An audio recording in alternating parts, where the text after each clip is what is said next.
Good evening, weirdos of the interwebs. I'm Alexa, the resident ookie spooky girly around here, and I'm so glad y'all made it today. It's no secret around here that, I'm highly critical of the Catholic Church, perhaps a bit too overzealous at times, and today is no exception. They hide so much, to the point where I'm positive we only know a fraction of what they truly have hidden away. Anywho, welcome to the top 5 demonic footage hidden by the Catholic Church for your own protection. In 5th place, we have an exorcism filmed through a peephole. So it's no secret that exorcisms are still a practice done today, but the Catholic Church really likes pretending that they don't because of the negativity around it. Technically speaking, the Catholic Church authorizes the use of exorcism for those who are believed to be the victims of demonic possession. Specifically, in Roman Catholicism, which is what I grew up with, exorcism is a sacramental but not a sacrament, so unlike baptism, confirmation, first communion, or confession. Unlike a sacrament, exorcisms depend on 2 elements: authorization from valid and legitimate church authorities and the faith of the exorcist. The church will ask publicly and authoritatively in the name of Jesus Christ that a person or object be protected against the power of the evil one and withdrawn from his dominion. Now, the rite of exorcism was revised in January of 1999, making it a lot less Latin, and assumes that,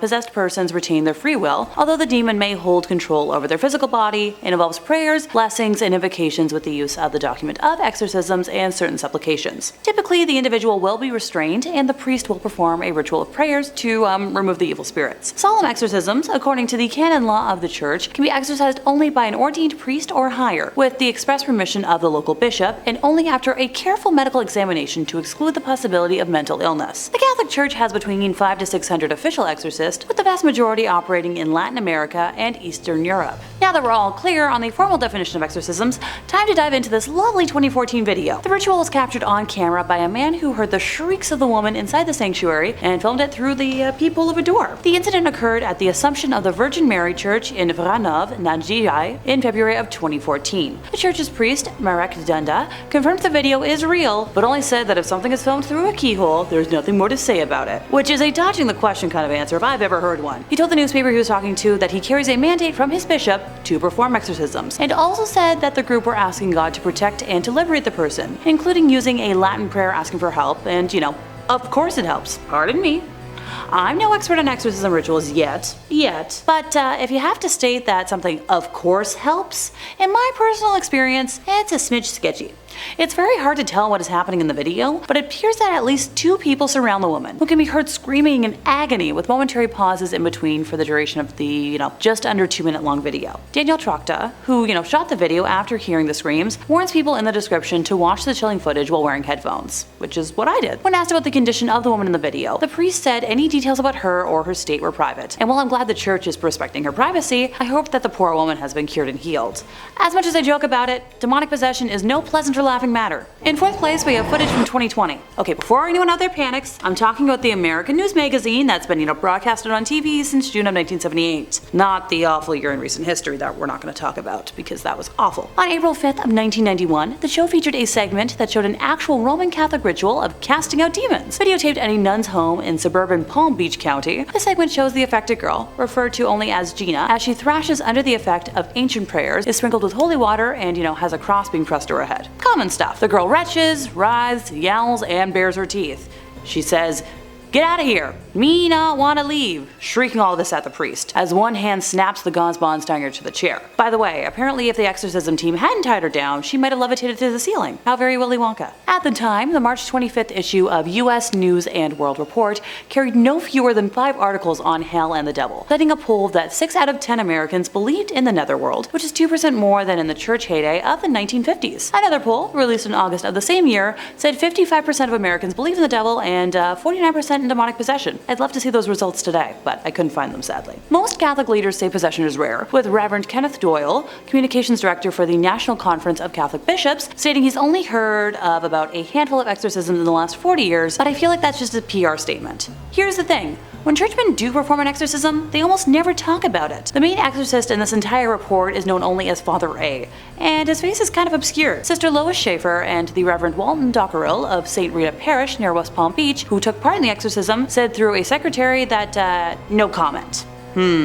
Palm Beach Bishop J. Keith Simons, who permitted the taping, issued only a 4-paragraph statement, saying that the devil really exists, he is powerful and actively at work in the world today, as through the centuries, which echoes what Cardinal John O'Connor of New York said. Now, it was O'Connor's remark that there can be no question about the reality of the devil that initially drew the interest of 2020, especially after the church got about 75 requests from around the country to investigate possible cases of possession. That job fell to the Reverend James LaBar, a specialist in the occult, who looked into some of the initial claims and decided that Gina in South Florida was genuinely being tormented by demons. According to the report, she experienced psychotic episodes, plus visions of demons and dead persons. Oh, I don't wish that on anybody. Her mother says she tried visits to a spiritist and to various hospitals, and in the footage, the priests say the girl is controlled by 10 evil spirits. They meet her violent reactions by following the prayers and the gestures of the rite. The ordeal took about 6 hours, and this isn't really uncommon for exorcism lengths. Before the procedure even took place, Father A mentioned how it's a terrifying experience at times, and that he,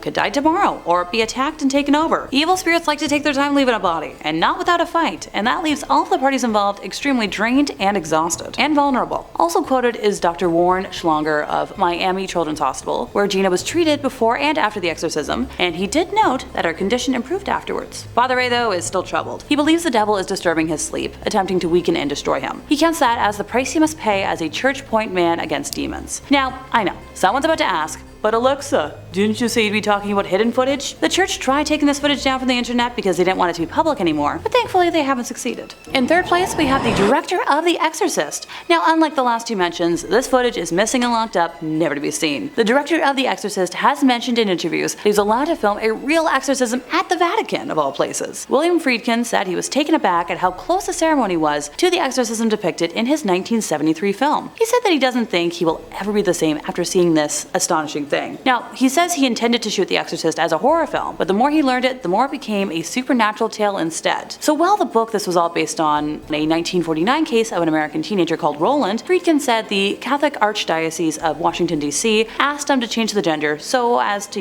not draw attention to the young man. But in reality, the director said that it was a young man of 14 and not a gal who was allegedly possessed. Now, the Vatican did not immediately respond to a request for comment, and still has not as of this day. The church asking someone to hide something and then not commenting on it. I'd say I'm shocked, but I made a promise to myself to never lie on here, and I'm not about to start doing that today. Friedkin said he believed the boy was genuinely possessed, convinced that there was no other explanation. He read the diaries of not only the priest involved in the exorcism, but the doctors, the nurses, and the patients at Alexian Brothers Hospital in St. Louis, where this original case was carried out. He's also stated that he's not Catholic, doesn't go to church, or belong to a church or a synagogue. Make of that what you will. In second place, we have the exorcism of a satanic queen. This tale in particular comes from Dr. Richard Gallagher, who is an Ivy League educated, board-certified psychiatrist, and who performed a mental health evaluation on our sad woman to make sure it wasn't, an instance of something that could be helped with modern medicine first and foremost. He described her as a middle-aged woman who wore flowing dark clothes and black eyeshadow, and while she was charming and engaging, she was also part of a satanic cult. This is where I swear I'm not part of a satanic cult, even though that visually fits my aesthetic. She called herself the queen of the cult, but Gallagher would refer to her as Julia, the pseudonym he gave her. The woman had approached her local priest and was convinced she was being attacked by a demon. The priest referred her to an exorcist who reached out to Gallagher for, a mental health evaluation. It was one of the first cases he took, and apparently it changed him. So he helped assemble an exorcism team that met Julia in the chapel of a house. He was adamant that objects would fly off shelves around her, and she somehow knew personal details about him, such as how his mother had died of ovarian cancer, and that the two cats in his house went berserk fighting each other the night before one of her sessions. She even found a way to reach him even when she wasn't with him. One night he was talking on the phone with Julia's priest when he says both men heard one of the demonic voices that came from Julia during her trances, even though she was nowhere near a phone and thousands of miles away. He and a team of exorcists paid her many visits, but eventually she called a halt to the sessions. She was too ambivalent and relished some of the abilities she displayed during her trances. About a year after she dropped out, Gallagher says that he heard Julia's voice on the phone again. This time though, she had called to tell him that she was passing of cancer, and he offered to try and help her with a team of priests while she was still physically able, but her response was vague, and sadly she passed before he was able to help further. Now, while Gallagher has taped all footage of his work, he has been forbidden by the church to release any of it. Ergo, Sorry folks, I got nothing. In first place, we have Ed and Lorraine Warren exorcism footage. Me talking about Ed and Lorraine Warren? I know, a shocker. While the video is blurred on YouTube to protect the identity of the poor girl, I personally think it's up there as one of the most frightening things I've ever seen. At an hour and 20 minutes long, it depicts a Catholic bishop in Connecticut attempting to converse with a demonic entity that has possessed the body of an innocent young woman while her family restrains her. Ed and Lorraine were the ones to alert the church to the possession after meeting her during an audience chat session that was held at the conclusion of one of their public presentations. During portions of the exorcism, when prayer is done, you can hear the demon acting wildly, and it originally refuses to give its name, both of which are quite common in cases of demonic possession. Eventually we learn that there are 4 demons possessing our victim, with one of them identifying themselves as Robert, a name associated with the son of Satan. I'll let a snippet roll now, allowing you to hear the woman for yourself. This footage was unreleased until after the passing of Ed and Lorraine, and it's believed that they were told by the Catholic Church to specifically keep it under wraps, but their son-in-law doesn't have the same fear or respect for the church, depending on one's opinion. And that brings us to the end of the list, and while I do agree that hiding the identities and demonic footage of exorcisms is good for protecting the victims, it's certainly not protecting any of us. If you enjoyed my ramblings today, or believe I should be exorcised myself, feel free to give this video a little like, subscribe, and you might as well just hit the bell while you're at it for more demonic goodies from us here at Top 5 Scary Videos, and I'll see y'all next time, you lovely spooky people.